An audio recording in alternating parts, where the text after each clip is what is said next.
Hello my dear students, I hope आप सब लोग बहुत अच्छे से हैं, अपना काम अच्छे से कर रहे हैं।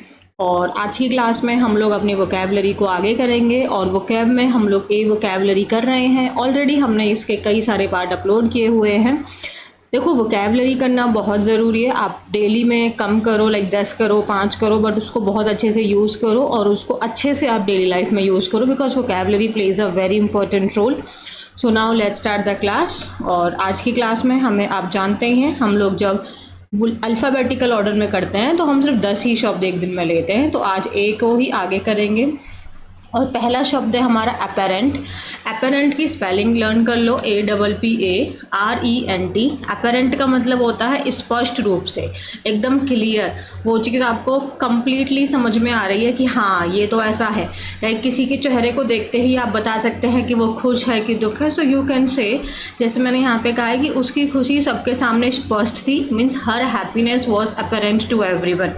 और आप कह सकते हैं उसका दुख सबके सामने स्पष्ट था, हर sadness was apparent to everyone, हर anger was apparent to everyone. Apparent means एकदम क्लियर है वो चीज़, ऑब्वियस है, सबको साफ साफ रूप से दिखाई दे रही है, एविडेंट है, विजिबल है, and that is your apparent. जैसे मैं कह सकती हूँ कि जो तुम्हारा हार्डवर्क है वो सबको साफ साफ दिखाई दे रहा है। Your hard work is apparent to everyone. Is it clear? Apparent का मतलब होता है स्पष्ट रूप से, एकदम क्लियर है वो चीज़, ऑब्वियस है, एविडेंट है और विजिबल है। आई होप ये आपको शब्द समझ में आया होगा, इसके कुछ सिनोनिम समझ में आए होंगे, और इस शब्द को सेंटेंस में कैसे यूज़ करते हैं वो आपको समझ में आया होगा। नेक्स्ट वर्ड है हमारा एक्यूरेट। एक्यूरेट का मतलब होता है एकदम सही ढंग से। जैसे मैंने कहा योर आंसर इज़ एक्यूरेट, मतलब बिल्कुल टू द पॉइंट आपने उस बात को बोला है, एकदम एग्जैक्ट आपने उस बात को बोला है। सो एक्यूरेट के सिनोनिम्स मतलब एकदम एग्जैक्ट है वो चीज़, टू द पॉइंट है, करेक्ट है, उसमें कोई भी मिस्टेक नहीं है, फॉल्टलेस है वो चीज़, रिलायबल है। रिलायबल मीन्स जिस पे भरोसा किया जा सकता है। जैसे मैंने कहा your answer is accurate, right, your performance was accurate. Accurate means to the point, exactly वैसे ही जैसे होना चाहिए था। जैसे हम कह सकते हैं the information was accurate and helped us to solve the mystery on time. तो जो इन्फॉर्मेशन हमें मान लो दी गई थी वो एकदम सही थी और उस इन्फॉर्मेशन ने हमारी मदद की उस मिस्ट्री को समय पर सॉल्व करने में। सो एक्यूरेट मतलब एग्जैक्ट है, करेक्ट है, विदाउट एनी मिस्टेक है, फॉल्टलेस है, रिलायबल है। नेक्स्ट अनॉय करना। अनॉय मीन्स परेशान करना या तंग करना। अनॉय करना मीन्स किसी को इरिटेट करना। Wax, pissed off, infuriate. Infuriate मतलब गुस्सा दिलाना, और टू मेक एंग्री समवन, ठीक है। सो मैं कह सकती हूँ यार मुझे इरिटेट करना बंद करो, सो स्टॉप इरिटेटिंग मी, है ना। डोंट अनॉय मी मीन्स मुझे परेशान या तंग मत करो। तो हम कह सकते हैं वे मुझे बहुत परेशान करते थे, means they used to annoy me a lot. They used to annoy me a lot, ठीक है।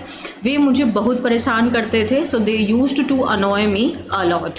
अनॉय मीन्स इरिटेट करना किसी को, vex, pissed off, infuriate, make angry. जैसे मैं कह सकती हूँ I am pissed off so please go away. मैं मतलब इस समय बहुत गुस्से में हूँ, तो मैं इसमें बहुत परेशान हूँ, तंग हूँ, इसीलिए तुम जस्ट चले जाओ यहाँ से। सो अनॉय करना मीन्स किसी को परेशान करना या तंग करना। Irritate, vex, pissed off, infuriate, to make angry. Next है अपैथेटिक। अपैथेटिक मतलब जिसको कोई फीलिंग ही ना हो, एकदम मतलब उसको कोई मतलब ही नहीं है किसी भी चीज़ से, उदासीन है वो इंसान, उसको कोई फ़र्क ही नहीं पड़ता किसी भी चीज़ में, कोई इंटरेस्ट ही नहीं है उसे। दैट मीन्स हैविंग और शोइंग लिटिल और नो फीलिंग और इंटरेस्ट। जिसको कोई मतलब इंटरेस्ट ही नहीं है किसी काम करने में, कोई फीलिंग ही नहीं है, ठीक है, अनइंटरेस्टेड है, अनकंसर्न है, उसे कोई फ़र्क ही नहीं पड़ता कि कौन खुश है कौन दुख है, ऐसे इंसान को आप अपैथेटिक कह सकते हैं। जैसे एक उदासीन छात्र को पढ़ाना बहुत कठिन होता है, so an apathetic student is so difficult to teach. या और इसी सेंटेंस को हम ऐसे बना सकते हैं, it is difficult to teach an apathetic student. कि मतलब एक ऐसा स्टूडेंट है जिसको कोई फ़र्क ही नहीं पड़ता, टीचर गुस्सा कर रहा है उसके ऊपर में, उसके पेरेंट्स को बुलाया जा रहा है, उसको कोई फ़र्क ही नहीं पड़ता, अरे आप क्या कर लोगे, ज़्यादा से ज़्यादा मार लगा दोगे, कॉलेज से निकाल दोगे, अरे हमें कोई फ़र्क नहीं पड़ता। तो ऐसे बच्चे को पढ़ा पाना, उसमें कोई चेंज ला पाना बहुत मुश्किल है। या कोई सोसाइटी के लिए भी अपैथेटिक हो सकता है, कोई फ़र्क नहीं पड़ता हमें क्या हो रहा है क्या नहीं हो रहा है, आई डजेंट केयर, लाइक ऐसे इंसान को भी हम अपैथेटिक मीन्स उसमें कोई फीलिंग ही नहीं है, इंटरेस्टेड ही नहीं है, किसी की तरफ में ही उसको कोई इंटरेस्ट नहीं है, ना खुश है ना दुख है, ऐसे पर्सन को अपैथेटिक कहते हैं। नेक्स्ट वर्ड है एपोलोजाइज। ये सॉरी का ही दूसरा सिनोनिम है, क्षमा याचना करना मीन्स माफ़ी मांगना। एपोलोजाइज मीन्स से सॉरी और एक्सप्रेस योर रिग्रेट। रिग्रेट मतलब अपना पश्चाताप आप दिखा रहे हैं, ओ आई एम सॉरी मेरे से गलती हो गई, सो उसको एपोलोजाइज कह देंगे। ये सॉरी का ही सिनोनिम हो गया। आपको हमारे अतिथि से असभ्य व्यवहार के लिए माफ़ी मांगनी होगी, means you have to apologize to our guest for being rude. So आपने जो ये रूड बिहेवियर दिखाया है हमारे गेस्ट को, उसके लिए आपको माफ़ी मांगनी होगी। So you have to apologize to our guest for being rude. तो apologize is the synonym of your word sorry. Next word is antagonist. देखो एंटागोनिस्ट ना, जैसे एक मूवी में हीरो होता है उसको भी एक शब्द बोलते हैं, आप मुझे वो अगर आपको पता है हीरो के अलावा उसको और क्या बोलते हैं कमेंट सेक्शन में बताना। बट जो विलेन होता है ना उसका एक सिनोनिम होता है एंटागोनिस्ट। तो एंटागोनिस्ट ना ऐसे इंसान को भी बोलते हैं जो जैसे हीरो के कम्प्लीटली ओपोजिट होता है ना आपका विलेन। तो a person who is strongly against somebody और समथिंग, है ना, वो उस इंसान के एकदम विरुद्ध है, एकदम उसके मतलब एकदम ओपोजिट है, वो उसके पीछे पड़ा हुआ है।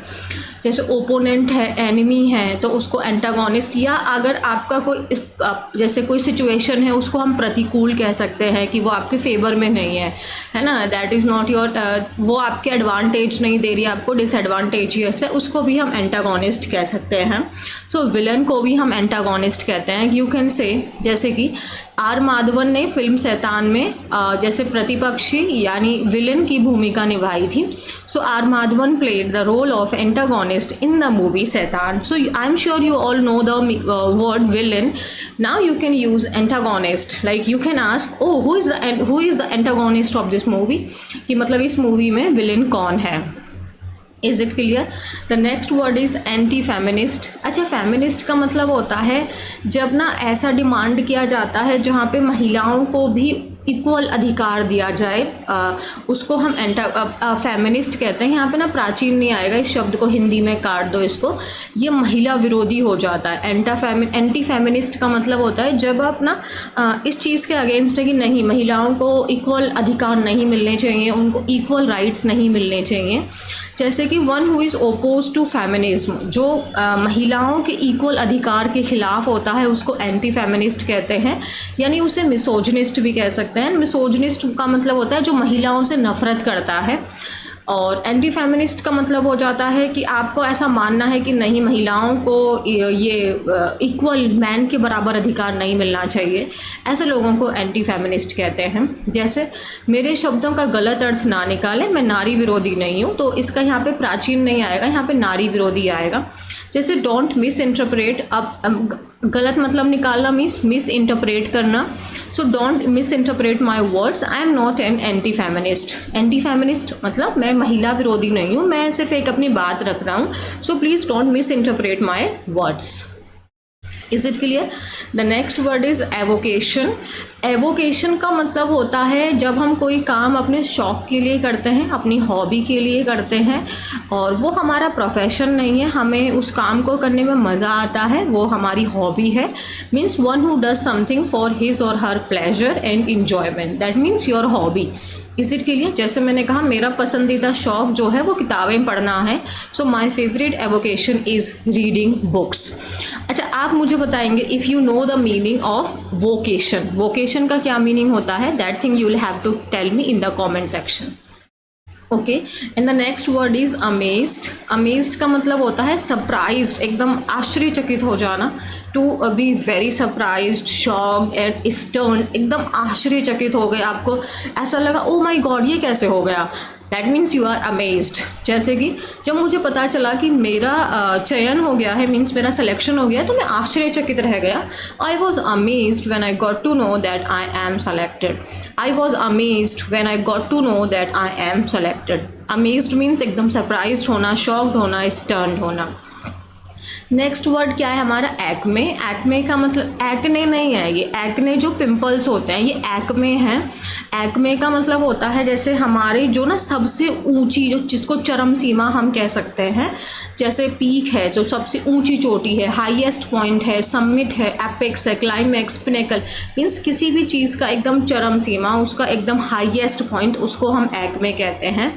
जैसे कि सपोज़ आप कोई जॉब, मान लो आप पढ़ाई कर रहे हैं और पढ़ाई करते करते फिर आपको अब जो जिस डिज़ायरेबल पोस्ट के लिए आपने वो पढ़ाई की और आपने वो पोस्ट आपको प्राप्त हो जाती है, देन वी कैन से कि this job is the Acme of her career. Means इसी चीज़ के लिए तो वो पढ़ाई कर रही थी ना, ये हाईएस्ट पॉइंट है। Like suppose you are the CEO of very high reputed company, then this is the definitely the highest point ना। So acme means highest point, सबसे ऊंची चोटी जिसको हम कह सकते हैं हमारे करियर का, हमारी लाइफ का सबसे सबसे सबसे बेस्ट पॉइंट और सबसे बहुत बड़ी अचीवमेंट है वो। जैसे क्लाइमैक्स क्या होता है, मूवी ख़त्म होने वाली होती है तो क्लाइमैक्स होता है ना जब अब यहाँ के आगे और कुछ नहीं है, यही सबसे चरम सीमा है मूवी। कहते हैं ना प्लीज़ डोंट डिस्टर्ब मी, अभी क्लाइमैक्स चल रहा है, मैं अभी नहीं आ सकता, प्लीज़ क्लाइमैक्स चल रहा है, मीन्स अभी हाईएस्ट सारी बातें अभी खुल के निकल के आएंगी। उसी को pinnacle, apex, summit, highest point या पीक हम कहते हैं। तो यहाँ तक आई होप आपको समझ में आया होगा। देखो बहुत सिंपल मतलब बहुत ज़्यादा कॉम्प्लिकेट मैं नहीं करती हूँ, मैं कोशिश करती हूँ आपको बहुत आराम से चीज़ें समझ में आ जाए। और अगर फिर भी कोई इशू है तो आप मुझसे कमेंट सेक्शन में पूछो, टेलीग्राम चैनल पे आप मुझसे कनेक्ट कर सकते हो, इंस्टाग्राम पे आप मुझसे कनेक्ट कर सकते हो। और वीडियो को लाइक करना, शेयर करना और चैनल को सब्सक्राइब करना बिल्कुल भी आप ना भूलें। Thank you so much.